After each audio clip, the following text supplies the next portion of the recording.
Good afternoon, all students.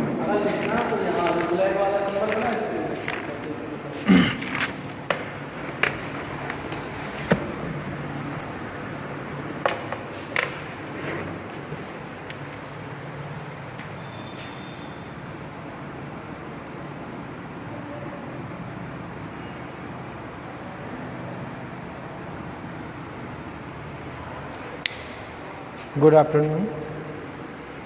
कल जो class थी साइंस की, तो कल मृदा तथा फसलें जो चैप्टर था आपका वो ओवर हो चुका है। उसमें तो लेसन भी कंप्लीट हो गया है वो वाला आपका। अब जो लेसन है वो है जीवों का, है ना, जीवों की संरचना। जीवों की संरचना में कल ये हो गया था कि जीवों की जो संरचना है या जीव जो हैं वो किससे मिलकर बने होते हैं। तो बेसिकली जो जीवों की संरचना है वो कोशिका से मिलकर बने होते हैं।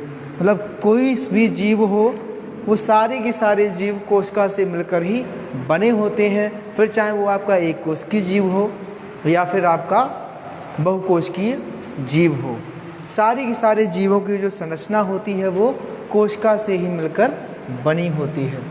तो यहाँ पे कल डिस्कस हो गया था कोशिका की। कोशिका क्या होती है?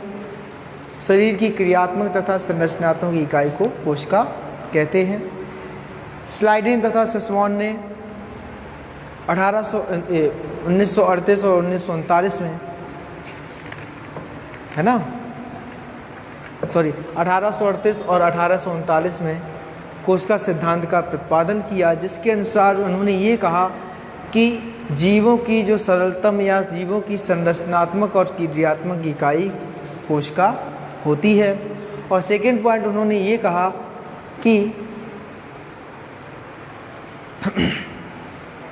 नई कोशिकाओं की जो उत्पत्ति है वो पुरानी कोशिकाओं से होती है।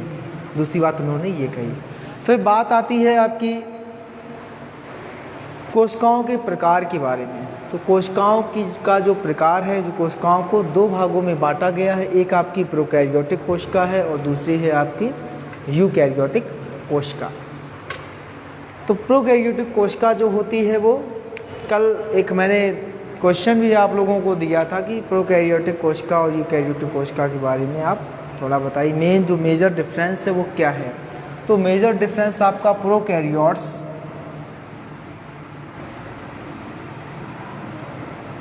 एंड यूकैरियोट्स ये है कि प्रोकैरियोट्स वे कोशिकाएं होती हैं, प्रोकैरियोट्स वे कोशिकाएं होती हैं जिनमें केंद्रक का या जिनमें सुविकसित केंद्रक नहीं पाया जाता। ये वे कोशिकाएं होती हैं जिनमें सुविकसित केंद्रक नहीं पाया जाता है। एग्जाम्पल हैं इसके बैक्टीरिया और ब्लू ग्रीन एल्गी।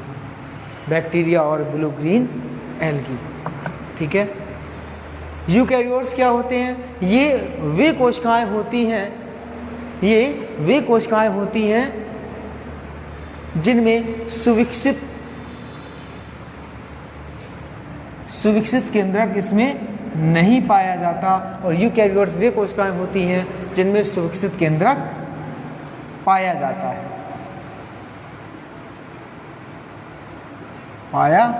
है। इसमें बैक्टीरिया और ब्लू ग्रीन एल्गी को छोड़कर सभी एनिमल्स में और प्लांट्स में यूकैरियोटिक सेल पाई जाती है। सभी एनिमल्स में और सभी प्लांट्स में यूकैरियोटिक सेल पाई जाती है। फिर यहाँ पे हम डिस्कस करते हैं आपका कि जो एनिमल सेल है या जो प्लांट सेल है वो क्या होती है। तो यहाँ पे हमने पहले से ही चार्ट में बना के रखी है जो एनिमल जो है एनिमल सेल का स्ट्रक्चर, और इसी के जस्ट पीछे है ना उसमें प्लांट सेल का स्ट्रक्चर हमने बना के रखा है। तो एनिमल सेल का अगर स्ट्रक्चर की बात की जाए तो एनिमल सेल का स्ट्रक्चर जो है वो आपका प्रारूपिक स्ट्रक्चर जो है वो ये है, जिसमें एनिमल सेल ले लो या फिर प्लांट सेल ले लो, दोनों के ही स्ट्रक्चर जो है वो सेम होंगे, क्योंकि ये जो है क्या है, ये दोनों कोशिकाएं क्या है, यूकैरियोटिक है, मतलब इनमें सुविकसित केंद्रक पाया जाता है। बट एनिमल सेल और प्लांट सेल में ओनली ये मेजर डिफरेंस है कि एनिमल सेल में प्लाज्मा मेम्ब्रेन पाई जाती है, प्लाज्मा मेम्ब्रेन पाई जाती है, जबकि प्लांट सेल में सेल वॉल पाई जाती है ना। नंबर 1 पॉइंट हो जाता है एनिमल सेल और प्लांट सेल में जो डिफरेंस करके अगर हम बताते हैं, ये इसको हम बाद में डिस्कस करेंगे। इनकी अगर हम एनिमल एंड प्लांट सेल का डिफ्रेंशिएशन करते हैं, डिफरेंस बताते हैं, तो पहला ये डिफरेंस हो जाता है कि एनिमल सेल की बाहरी लेयर, जो आउटर लेयर होती है एनिमल सेल की, वो प्लाज्मा मेम्ब्रेन की बनी होती है या प्लाज्मा मेम्ब्रेन कहते हैं। एनिमल की आउटर वॉल को प्लाज्मा मेम्ब्रेन कहते हैं, जबकि प्लांट की आउटर वॉल को हम सेल वॉल कहते हैं। सेल वॉल जो है मेनली किसकी बनी होती है, काइटिन की बनी होती है, जबकि प्लाज्मा मेम्ब्रेन जो है वो आपकी सेलुलोज की बनी होती है।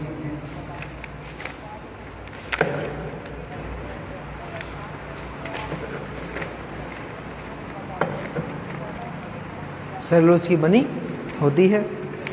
इसके अलावा और भी जो ऑर्गेनल्स हैं वही आपके प्लांट सेल में पाए जाते हैं, वही आपके एनिमल सेल में पाए जाते हैं। एक जो बेसिकली और एक डिफरेंस है इनका जो बहुत पूछा जाता है कि एनिमल में जो एनर्जी सोर्स होता है वो क्या है, माइटोकॉन्ड्रिया। माइटोकॉन्ड्रिया के द्वारा ही एनर्जी का प्रोडक्शन एनिमल सेल में होता है, जबकि प्लांट सेल में माइटोकॉन्ड्रिया के स्थान पर पाया जाता है क्लोरोप्लास्ट। क्लोरोप्लास्ट नहीं कह सकते हैं, यहाँ पे प्लास्टिड्स कह सकते हैं, ठीक है।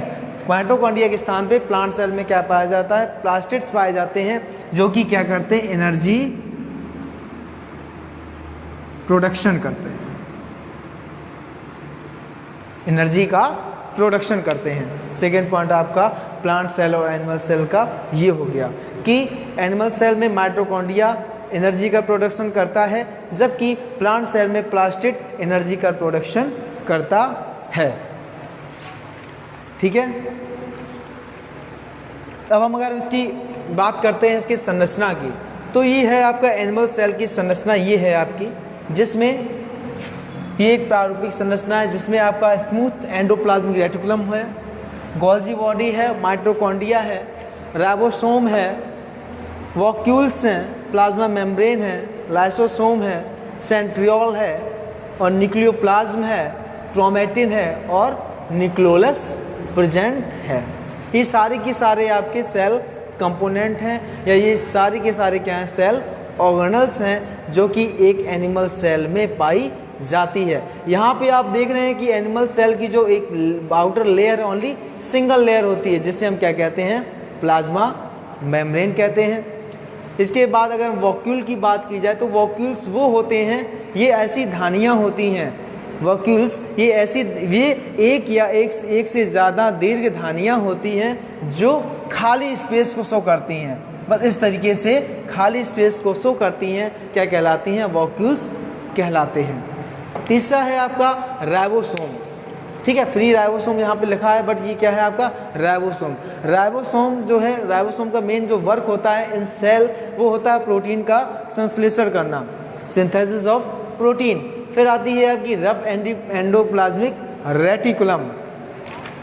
रफ एंडोप्लाज्मिक रेटिकुलम की बात आती है तो जो आपकी रेटिकुलम है ये कोशिका का कंकाल है, ये कोशिका का कंकाल बनाता है। एंडोप्लाज्मिक रेटिकुलम कोशिका का कंकाल बनाता है, और एंडोप्लाज्मिक रेटिकुलम की जो खोज है वो पोल्टर ने सन 1945 में की। एंडोप्लाज्म की जो खोज है वो पोल्टर ने सन 1945 में की। एंडोप्लाज्मिक रेटिकुलम की खोज पोल्टर ने सन 1945 ईस्वी में की थी। ठीक है, और एंडोप्लाज्मिक का जो बेसिकली जो वर्क होता है, जो फंक्शन होता है इन सेल में, वो होता है विभिन्न पदार्थों के आवागमन का नियंत्रण रखना। जो बहुत सारे पदार्थ होते हैं आपके कोशिकाओं में, जिनका कोशिका के अंदर प्रवेश करना या कोशिका के बाहर जाना, इनका जो नियंत्रण है वो कौन करता है? एंडोप्लाज्मिक रेटिकुलम करता है। फिर आती है सेकेंड बात, अगर हम गोल्जी बॉडी की बात करते हैं तो गोल्जी बॉडी की जो खोज है वो कैमिलियो गोल्जी नाम के एक साइंटिस्ट ने की। किसने की? कैमिलियो। ठीक है, गोल्जी बॉडी की जो खोज है वो कैमिलियो गोल्जी नाम के एक साइंटिस्ट ने सन 1898 में की। 1898 में की। गोल्जी बॉडी का जो मेन वर्क है वो आपका क्या होता है कि ये लाइसोसोम का निर्माण करता है। गोल्जी बॉडी क्या करता है? लाइसोसोम का निर्माण करता है। इसके अलावा कोशिका भित्ति के लिए हेमिसेलुलोज का भी निर्माण करता है। जो आउटर लेयर होती है आपकी, क्योंकि गोल्जी बॉडी ये प्लांट सेल में पाई जाती है, तो प्लांट सेल में गोल्जी बॉडी का जो मेन वर्क होता है वो ये होता है कि वो हेमिसेलुलोज का भी निर्माण करता है। कौन? Golgi body. फिर हम बात करते हैं, अगर हम कहाँ गया, फिर हम बात अगर करते हैं इसी में पाए जाने वाले माइटोकॉन्ड्रिया की बात अगर हम करें, फिर से एक बार यहाँ पे दिखाया गया है माइटोकॉन्ड्रिया। ठीक है, ये आपकी माइटोकॉन्ड्रिया है। ठीक है, ये इस तरीके की जो संरचना होती है ये आपकी माइटोकॉन्ड्रिया की होती है। तो माइटोकॉन्ड्रिया की जो खोज है वो अल्टमान ने, इनकी जो खोज है वो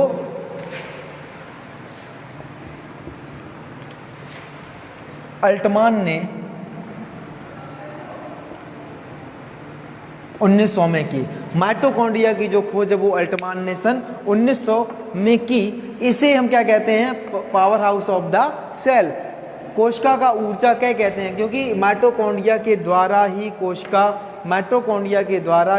कोशिका में ऊर्जा का निर्माण होता है। इसीलिए हम माइटोकॉन्ड्रिया को कोशिका का ऊर्जा गृह कहते हैं। इसके अगर हम वर्क की बात करें तो वर्क यही होता है कि ये माइटोकॉन्ड्रिया जो है वो ऊर्जा एटीपी, माइटोकॉन्ड्रिया ऊर्जा को एटीपी के रूप में संचित रखता है और टाइम आने पर उस एटीपी को ऊर्जा के रूप में या ऊर्जा के विभिन्न अलग अलग क्षेत्र में उसको ब्रेकआउट करता है। अगर हम ऊर्जा की ब्रेकआउट की बात करें तो ये होती है आपकी एटीपी, इससे बनता है आपका एडीपी, फिर आपका ब्रेकआउट होता है एएमपी।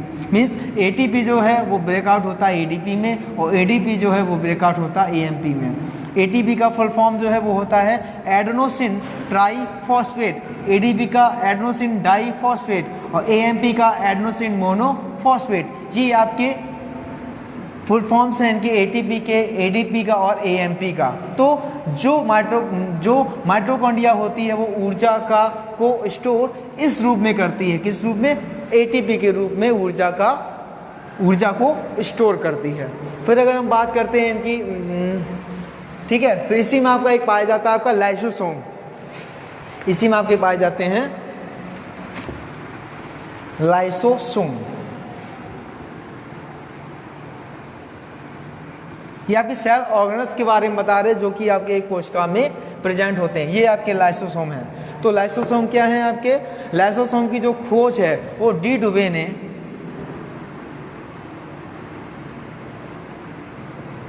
लाइसोसोम की जो खोज है वो डी डुबे ने 1955 ईस्वी में की थी। लाइसोसोम की जो खोज है वो डी डुबे ने 1955 में की थी। ये जो है बेसिकली जो लाइसोसोम्स हैं ये एनिमल सेल में ही पाई जाती है।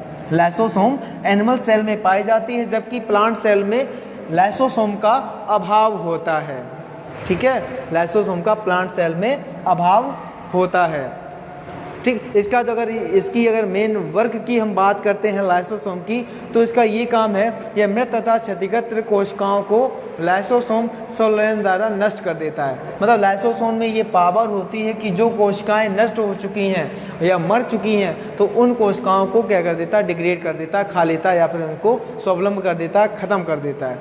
इसके अलावा लाइसोसोम एक वर्क और करता है कि ये एंजाइम कोशिकांगों के अलावा जीवाणुओं तथा भोजन का भी पाचन कर लेता है। ये जो आपका लाइसोसोम है ये एंजाइम, ठीक है, मतलब जो इनमें पाए, इसमें लाइसोसोम में पाए जाने वाले एंजाइम्स हैं वो कोशिकाओं के अलावा जीवाणु तथा भोजन का भी पाचन कर लेते हैं।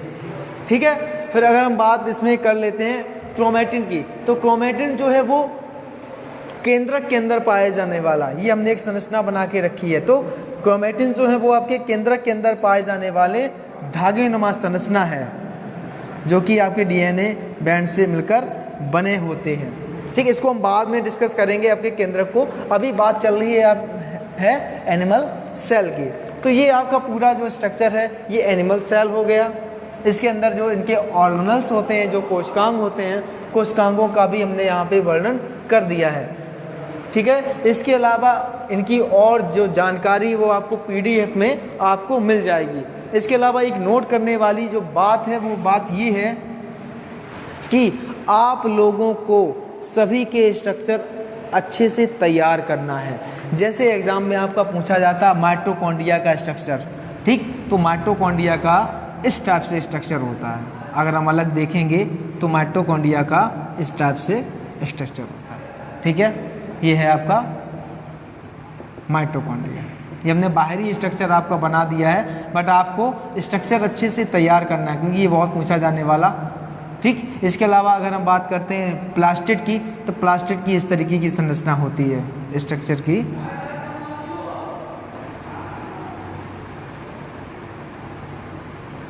ठीक है,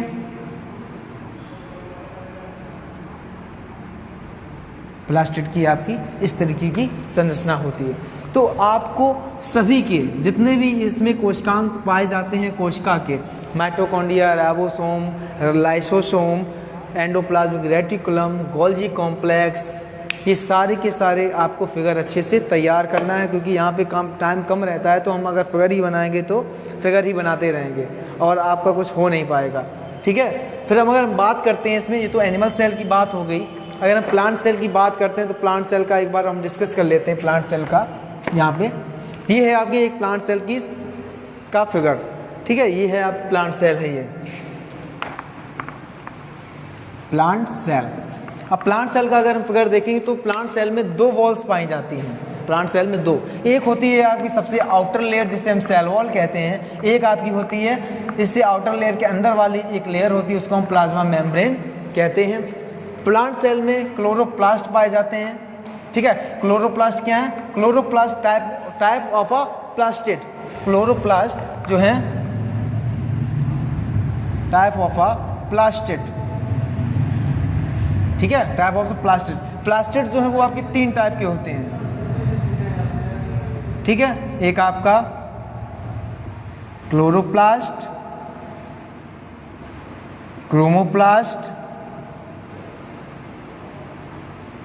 ल्यूकोप्लास्ट, ये तीन होते हैं। तो प्लांट सेल में आपके प्लास्टिड प्रेजेंट होते हैं और प्लास्टिड जो है वो तीन टाइप के होते हैं, क्लोरोप्लास्ट, क्रोमोप्लास्ट और ल्यूकोप्लास्ट। ये जो आपकी संरचना प्लांट सेल की, तो प्लांट सेल में आपका क्लोरोप्लास्ट पाया जाता है। क्लोरोप्लास्ट का एक मेन फंक्शन होता है कि क्लोरोप्लास्ट क्या करता है, सूर्य के प्रकाश की उपस्थिति में भोजन मतलब कि पौधे भोजन बनाते हैं। ठीक है, सूर्य के प्रकाश की उपस्थिति में जो क्लोरोप्लास्ट होता है जो कि पत्तियों में प्रेजेंट होता है, उसकी सहायता से पौधे भोजन का निर्माण करते हैं। इसके अलावा हमने ये एंडोप्लाज्मिक रेटिकुलम आपको वहीं पर डिस्कस कर ही दिया एनिमल सेल में, गोल्जी कॉम्प्लेक्स को भी कर दिया, माइटोकॉन्ड्रिया को भी कर दिया, वॉक्यूल को भी कर दिया। और साइटोप्लाज्मिक मैट्रिक्स की अगर हम बात करें तो साइटोप्लाज्मिक मैट्रिक्स वो होता है, या साइटोप्लाज्मिक मैट्रिक्स कहते हैं, या इसको हम साइटोप्लाज्म भी बोल सकते हैं।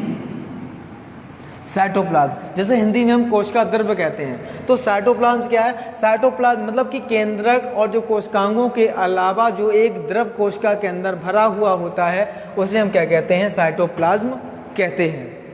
ठीक है, वो आपका साइटोप्लाज्म हो गया। तो ये जो है ये आपके वॉक्यूल्स हैं।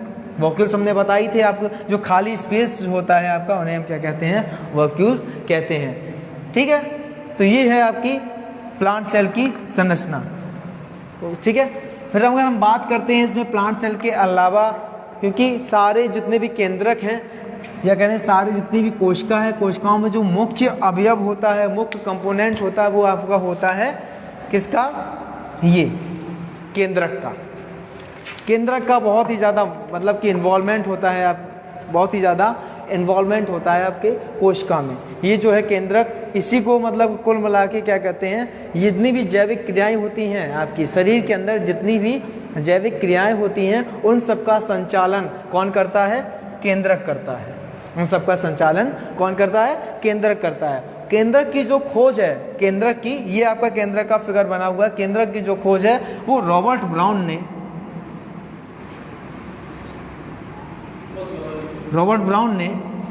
1931 में की। केंद्रक की खोज रॉबर्ट ब्राउन ने 1931 में की। रॉबर्ट ब्राउन के जो मुख्य कंपोनेंट हैं वो आपके 3 हैं। एक आपकी इसमें केंद्रक कला होती है, दूसरा केंद्रक द्रव्य होता है, तीसरा आपका केंद्रक होता है। ठीक है, तो इन सब का क्योंकि टाइम कम रहता है हमारे पास, तो इन सब का जो मटेरियल है वो आपको PDF में मिल जाएगा। बेसिकली फिगर आपको तो हमने बता ही दिया कि फिगर सारे के सारे आपको बनाने ही हैं। और